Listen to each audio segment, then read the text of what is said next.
Hello guys, welcome to my own YouTube channel English with Teacher Shiv। और आज हम बात करेंगे उन लोगों के बारे में जिनको ए से जेड तक यानी 26 अल्फ़ाबेट के अलावा इंग्लिश से रिलेटेड कुछ भी नहीं आता है। वो एक शब्द भी इंग्लिश में नहीं बोल पाते। अगर ऐसे लोगों को इंग्लिश सीखनी है तो वो कैसे सीख सकते हैं, इसको जानने के लिए इस वीडियो को एंड तक वॉच कीजिएगा, तभी आपको कुछ पता चल पाएगा। और हाँ, जिसने इस चैनल को सब्सक्राइब नहीं किया है उसको प्लीज़ अभी सब्सक्राइब कर लीजिए, ताकि आपको मेरी जो वीडियोस हैं उसका नोटिफिकेशन टाइम टू टाइम मिलता रहे। राइट, चलो स्टार्ट करते हैं ये वीडियो कि कैसे एक बहुत ही बिगिनर जिसको कुछ नहीं आता वो इंग्लिश बोलना सीख सकता है। सबसे पहली और ज़रूरी बात गाइस, इंग्लिश हमारी मातृभाषा नहीं है। Our national language is Hindi, right.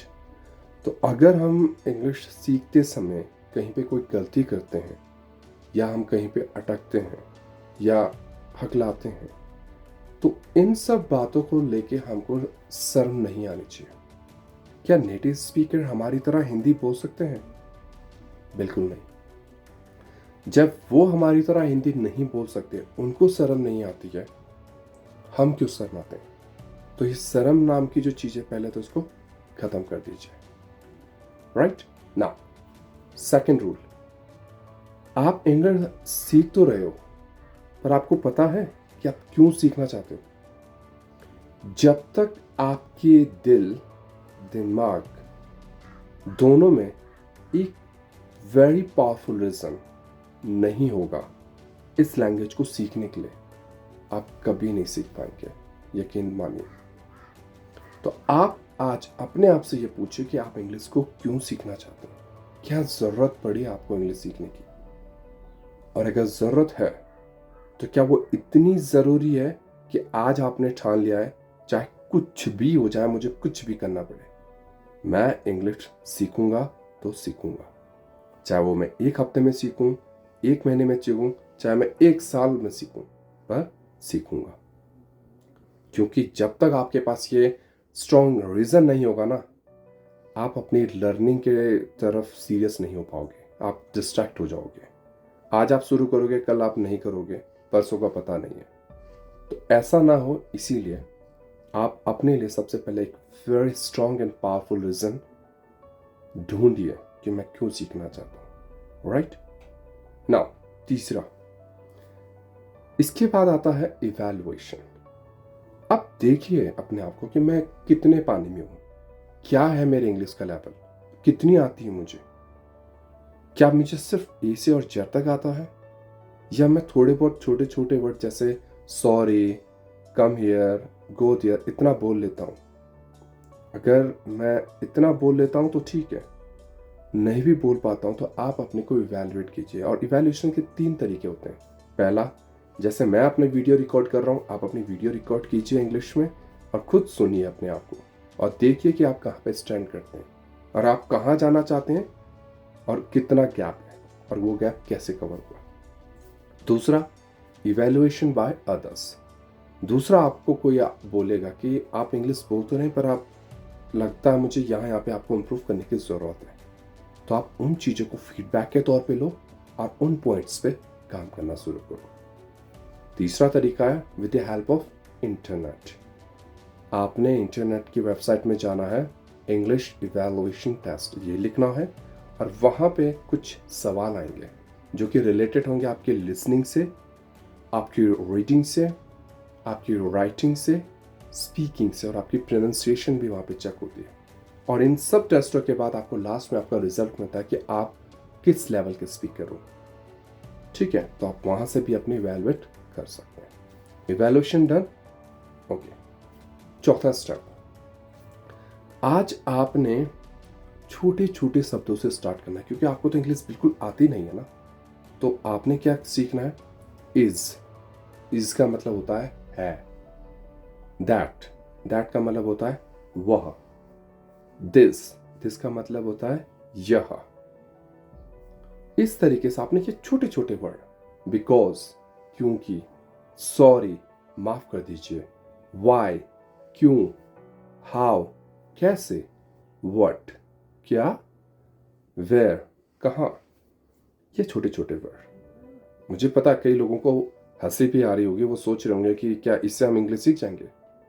Guys, जो 5,000 किलोमीटर का रास्ता होता है ना, वो पहले स्टेप से शुरू होता है, तब जाके वो 5,000 किलोमीटर कवर हो पाता है।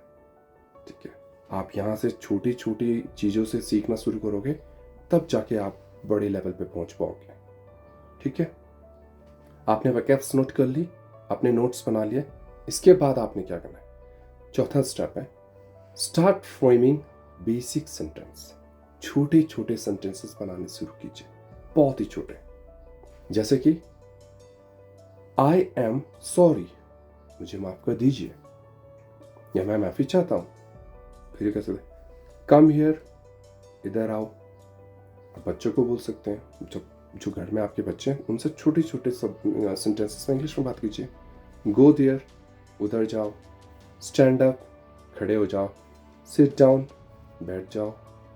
कर क्या रहे हो, आपने सिट मतलब बैठना सीखा, डाउन मतलब नीचे सीखा। आपने ये 2 वर्ड सीखे थे, अब आपने इनको छोटे छोटे सेंटेंसेस में बनाने। Done. Okay, step number 5, basic grammar. Basic grammar में क्या आता है, एक तो टेंसेस हो गए, ठीक है, और दूसरा हो गया आपके प्रीपोजिशंस। बस 2 चीजें, बाकी कुछ नहीं। टेंसेस में भी मैं आपको सिर्फ 3 बोलूंगा, 12 नहीं बताऊंगा।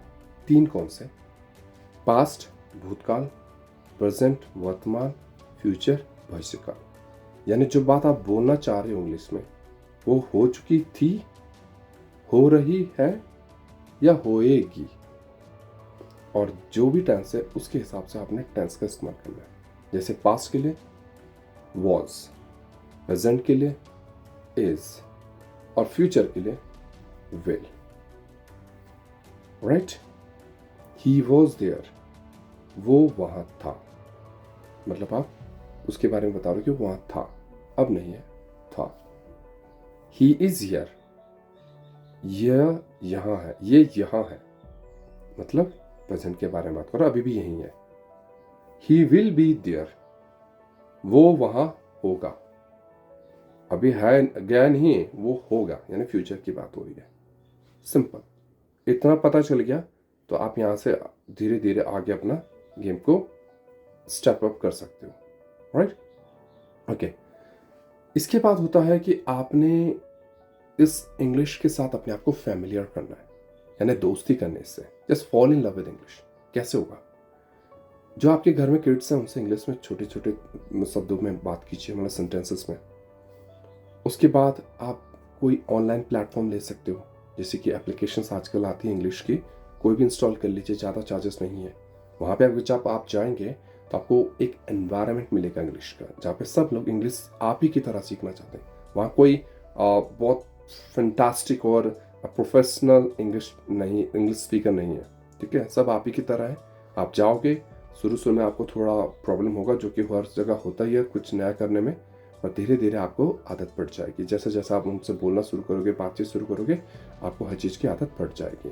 ठीक है, इसमें अगर आपको कंफर्टेबलनेस नहीं हो रहा है तो आप क्या करिए, आप अपना किसी इंग्लिश पार्टनर को चूजिए, कोई भी आपका दोस्त, आपका कलीग, ठीक है, आप उसको चूज़ कीजिए और उसके साथ इंग्लिश में बात कीजिए। ध्यान रखिएगा, आपने ऐसा ही स्पीकिंग पार्टनर चूज़ करना है जो आपके इम्प्रूवमेंट में आपकी मदद करें, जो जब आप बोलें तो आप पे हंसे ना। अगर आपको कोई गलती महसूस होती है तो वो आपकी गलतियों को सुधारें, ठीक है, और आपको मोटिवेट करें कि हाँ यार आप बहुत अच्छा कर रहे हो, आप तो बहुत जल्दी सीख जाओगे। इस तरह से कोई पार्टनर, चाहे व्हाट्सएप में ढूंढ लो, टेलीग्राम में, फेसबुक में, इंस्टा में, इट डिपेंड्स, वो आप पे डिपेंड करता है। राइट, इसके बाद जब आपने ये बोलना शुरू किया तो मैंने सबसे ज़्यादा प्रॉब्लम क्या देखी, लोगों को ये लगता है कि यार मुझे तो बिल्कुल नहीं आता है, मैं बोलूँगा तो लोग क्या बोलेंगे, क्या सोचेंगे, हंसेंगे मेरे पे, मैं तो कितनी गलतियाँ करूँगा, पता नहीं क्या होगा। कहीं को शर्म आती है, हिचकिचाहट होती है बोलने में। तो सिंपल सी रूल है, मैंने आपको पहले ही बोला था, अगर करना है तो ठीक से करो, और नहीं सीखना तो फिर छोड़ दो। ये बीच वाला केस मत करना कि हाँ ना, इसमें आप फंस जाओगे।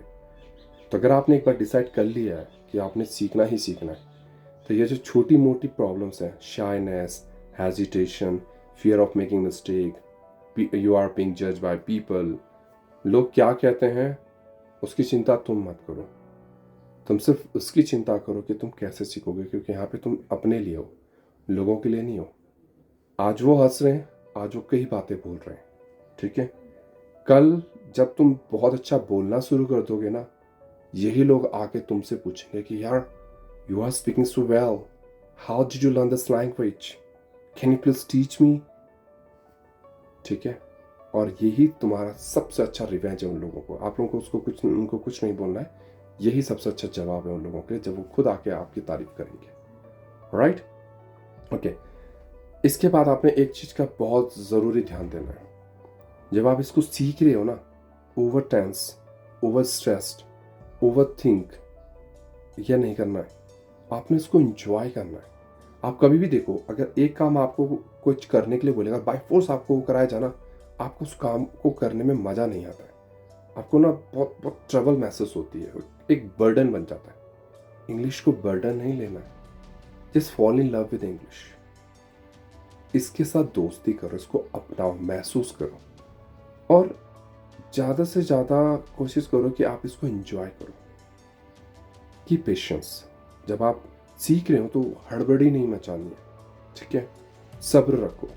एक दिन में किसी ने भी इंग्लिश नहीं सीखी है, चाहे वो कोई भी हो। And we are not born with this language, right. This is not our mother tongue. So हम कुछ समय लेंगे। जो अच्छा बोल रहे हैं उनको देख के ये मत सोचो कि यार ये तो बहुत अच्छा बोल रहे हैं, कभी मैं ऐसा बोल पाऊंगा। बिल्कुल बोल पाओगे। आप लोगों को उनकी फ्लुएंसी नजर आ रही है, बट उसके पीछे जो हार्डवर्क उन्होंने किया है उसके बारे में आपको नहीं पता। उन्होंने पहले शुरू किया, वो पहले सीख गए। आप आज शुरू कर रहे हो, आप भी एक दिन सीख जाओगे।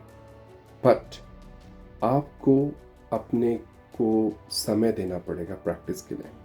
ऐसा नहीं आज करा, कल छोड़ दिया, परसों मूड में फिर कर लेता हूं, नहीं। अगर शुरू किया है तो खत्म करना है, ठीक। और इसके बाद जो लास्ट और सबसे जरूरी पॉइंट है गाइस,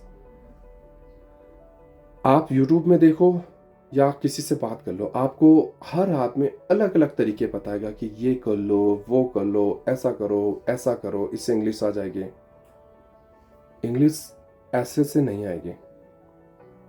अगर आपको इंग्लिश सीखना है, आप सबको सुनो और लास्ट में find your best pattern to learn this language. वो कहावत है ना, सुनो सबकी और करो अपनी। तो सुनना सबको है, बट जो सीखने का तरीका आपने कंटिन्यू करना है, उस तरीकों को करो जिससे आपको लगता है कि हाँ यार, इस तरीके से मैं सीख पा रहा हूँ। चाहे वो रीडिंग है, वो लिसनिंग है, राइटिंग है या स्पीकिंग है, जो भी तरीका है। चाहे वो वीडियो में वीडियो देख के सीखो, चाहे आप एप्लीकेशंस में बात करके सीखो, चाहे अपने साथ कोई आप फ्रेंड होगा उससे बात करके सीखो, ठीक है। वो आपका तरीका, बट आपको अपना सूटेबल तरीका फाइंड करना है, राइट। और सबसे ज़रूरी बात guys, being a Indian, if I can speak English, so you guys can speak far better than me. It depends how much dedicated, passionate, enthusiastic you are in order to get proficiency and eloquency in this language, right? So I hope मेरी ये video आपको ज़रूर पसंद आई होगी। अगर आपको ये video पसंद आई है तो प्लीज़ चैनल को सब्सक्राइब कीजिएगा, वीडियो को शेयर और लाइक कीजिएगा, और ज़्यादा से ज़्यादा प्रैक्टिस करने की कोशिश कीजिएगा। Thank you guys.